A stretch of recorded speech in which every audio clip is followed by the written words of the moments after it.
Hi, good morning. My name's Alyssa. I'm going to be the nurse this shift. How are you? So kind of just tell me a little bit about why you're here today. I'm just here for my outpatient therapy. Okay, and how's that going?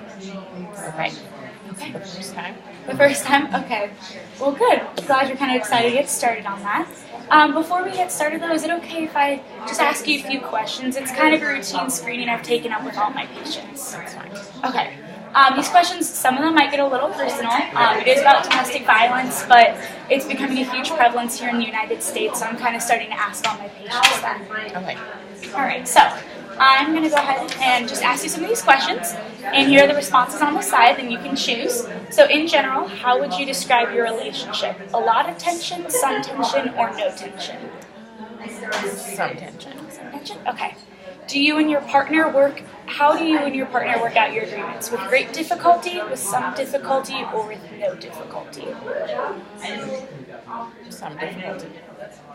Do arguments ever result in you feeling down or bad about yourself? Often, sometimes, or never? Sometimes.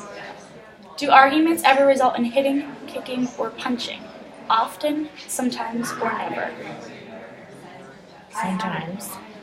Do you ever feel frightened by what your partner says or does? Often, sometimes, or never?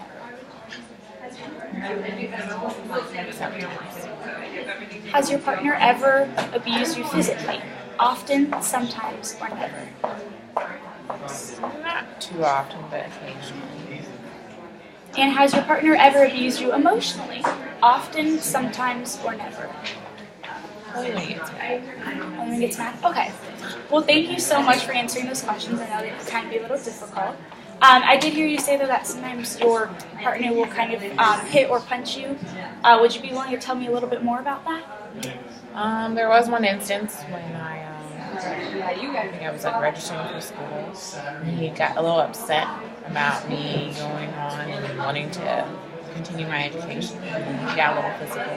I think he was just mad, so. Okay, well, I am sorry you did experience that, because no one should have to experience that and experience physical abuse, so I am sorry. But do you have any support system or any friends or family that can help you out? I have my mom and my family, but they say he's the husband and so I'm supposed to listen to him, and that's what my priest also said, is that it's the man's role. So. Okay. Is there anything I can do to help support you? Okay. Well, if it's alright, I do really quick want to talk about just guidelines for a safety plan, in case things kind of get out of hand at one time, or you just feel the need to get out of the house. Just kind of some tips of the trade, I guess, if you want to say. So instead of running into a room and closing yourself off if you feel like he's going to physically hurt you, try to maybe make your way towards the exit or your entrance. That way you can quickly escape if you need to. Also, maybe have some important numbers memorized, maybe some safe friends and families that you can go to, some other places you can go. I also recommend either having a bag with a bunch of important documents in it, like birth certificate, social security card, all that type of stuff. Or if you don't really have access to those, maybe take a picture on your cell phone or something. So that way if you quickly have to leave, you'll have all those important documents that you'll need later on. Great. So I do have one more thing.